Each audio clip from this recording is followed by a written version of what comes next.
көп адамның проблемасы өткенді ұмыта алмау, қайта-қайта есіне түсуі, өзгерткісі келуі, бір оқиға түссе іштей өксік пайда болуы. Сол оқиғалардан, сол ойлардан қалай құтыламыз?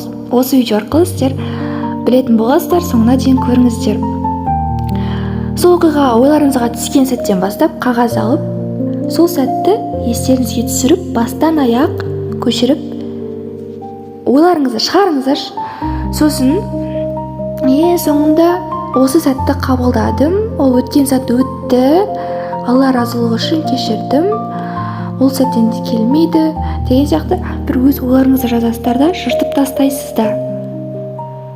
Сосын сол сәттен бастап бір жеңілдік, өмірлеріңізде өзгеріс байқайсыздар. Бұл көп адамда орындалған және орындалатын дүние. Сондықтан да бұны қалдырмай жасап көруге кеңес беремін. Пайдалы болған болсам арнама тіркеліп, қолдау білдіріп кетулеріңізді сұраймын. Алдын ала рахмет.